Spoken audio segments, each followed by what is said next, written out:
Well, hello everyone. As a bit of a weekly update, I suppose, and a rundown of what's went on. Obviously, you get that every week in the video, but I just said I'd do a live like we done last week, as a couple of people seem to like it, and while I'm at a very laborious job, I may as well be chatting away here as anything else. So basically what all this week's video is about is mainly reseeding. We were doing a good bit of grass seeding this week, and I suppose it'll be all about that. A few various other bits, but with some nice drone footage and all that of the TVT and I think it's Ulster as well. So have we anything else with the drone?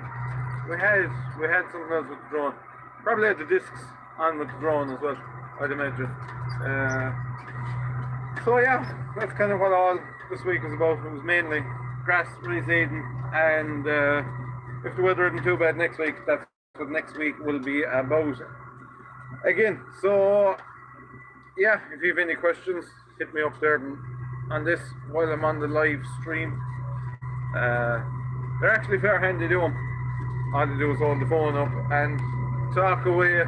It's very interactive. Whenever you comment, I'm able to see it there as well. So anyone that leaves a comment, I see two hellos and a well. So hello to you. Like I say, anyone have any queries, let me know. I see one of our top followers, someone who's been there since the start, asked us, did we what about insurance companies? Now, I apologise, I can't remember everything you said in your comments, but I will give a look back over it. You were asking me about insurance for this kind of work. There is two of the main players would be FBD and Zurich, and it's very, very, in my experience, it is very, very hard beat FBD, but you have to stay you have to keep conscious of prices rising and rising the whole time. So it's no harm every few years check what the competition would be like. But no, since we started, it's always been FBD, and any time we ever had an issue, there's been absolutely no problem. So I would be slow going to someone else, but like I say, it's no harm check prices every now and again. Do I do much work at the spa? I do, fair shot of it. Do a nice bit back around there. Yeah, that'd be definitely a fair area for us back there. Only in the last 2 or 3 years, but start to more and more back around that side in the last couple of years. So this is growing every year. We're doing more and more the whole time. So you end up kind of spreading your wings a small bit, but I do try to keep it all local. I'm not a big fan of traveling massive distances. I just like staying local for several reasons. One of which would be you know most of the people and you know what you're dealing with, and a very big reason is if there's any issues, it's very easy to get home and get parts or get tools or whatever. Or if you need someone to come out to you, there's always kind of someone floating around. Have a much land. The grand sum of half an acre is all the land I have, and that is where the gear is parked. I don't own an acre of ground, and I prefer to be honest with you. I'd love to be farming as well, but it's just the way it is, unfortunately. I can't complain too much. I've a good bit of gear and stuff like that, so I can't give out about not having land, but it would definitely be nice to be farming in my own right. Funnily enough, I'd always be looking up on funny things and stuff like that, and I suppose if I was to farm anywhere, and it'd definitely be France. I'd love to go farming in France if I could. Just think it's a lovely country. I haven't visited France, but going by videos you see and stuff like that, yeah, definitely I'd enjoy farming in France, and I enjoy their lifestyle too because they're very laid back and easy going. They don't get too stressed about too much. No, I'm just going to check these comments here now. So, what to look out for Ted and Grass, Jones? Just, I suppose, you kind of need to match your forward speed with your revs, not to lump the grass too much. Follow the way it's mowed, I suppose, would be one of the most important things. Whatever way the mower will go heading it that way.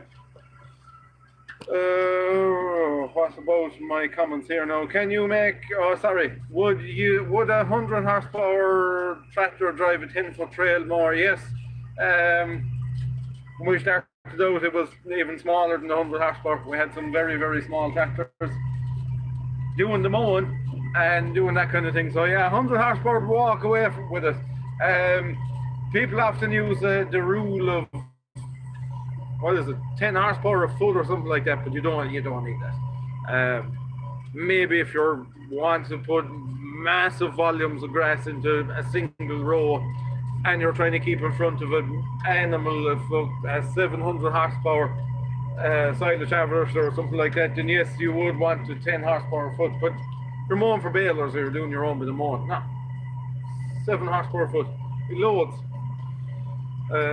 Sorry lads, I'm not great at getting these comments up.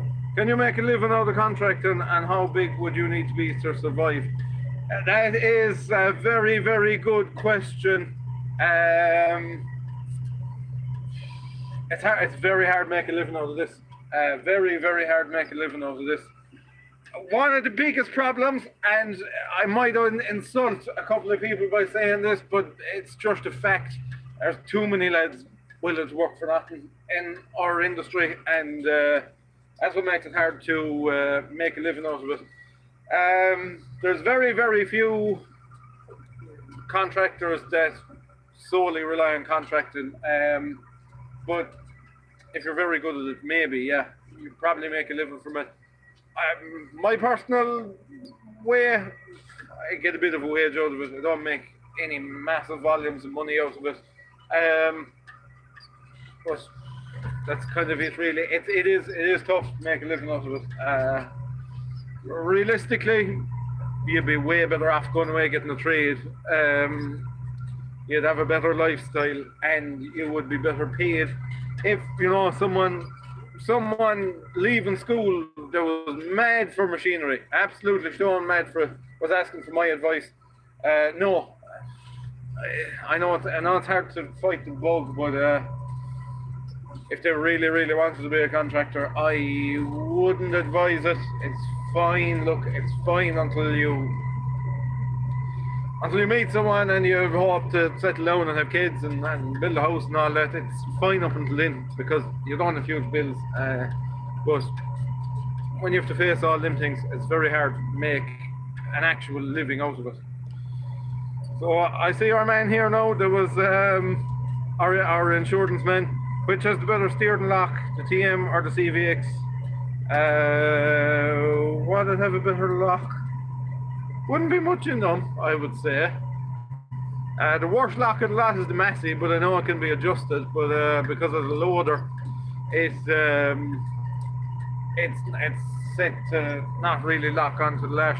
A stupid thing with these, and the TVT more so than these, is if you're locked on to the last and you're in, like, if you watched my video there 2 weeks ago, we were mulching that very uneven ground. If you're locked on to the last and the wheel, if your axle goes like that, it can actually hit it can hit the bonnet, and it takes a chunk out of the bonnet. I can guarantee, unless you're looking at TVTs in continental Europe, maybe, where they're on very, very flat ground, any Irish TVT, you will see there's a bit gone out of the bonnet of it, because the frame of the mudguard comes up and hits it. It's a bit silly. I don't know how they overlooked that, but which is the better steering lock? Wouldn't be much in it. Buying a New Holland 8560 with 8,000 hours, do they give any problems? Absolutely, you will never find a tractor that won't give you problems. At them hours, you really need to be looking at reconditioning the head if that hasn't already been done. and even at that, you're only taking someone's word for it that it has been done. So you'd want to be putting aside a few pounds to consider that, because 8,000 hours, them engines have a habit of dropping valves, so you definitely want to be putting that into your budget. But other than that, they'd be a fairly good tractor. Once everything seems alright and drives alright, I wouldn't have much fear of them. But yeah, I suppose you want to be alone €1,500 anyway for that job. Financing gear or buying it outright? Oh, finance all day long. I finance it, keep financing it. The thing about finance is it's very easy to budget yourself. You know, you could go away and buy this tractor, spend, what would you spend, 35,000 or something like that, and that's fine. Go and buy it outright if you have 150,000 in your account. But if to what? Sorry, I'm getting muddled up. Why I'd be financing it is every month, you know, you have to pay a certain amount towards it. It's just a way easier from a cash flow point of view, because cash flow in our business is a very hard thing to manage. You have real drought months where you're not collecting much money, and then you have months that you're collecting most of your money. So when you can arrange your finances around work in that way, it's definitely way easier from my point of view anyway. Obviously it'll work out cheaper for you if you can buy them outright, but I'd be financing. I don't think I've bought, well, I bought a fair few things that are financed, but most stuff would be financed. Do you watch videos from Farming Life at LaForge? Yes, I have watched a few of them. Very good channel, actually. Great history there in the backdrop to how they moved and all that kind of thing. So yeah, very interesting channel, and watched a fair few of the videos there now, alright.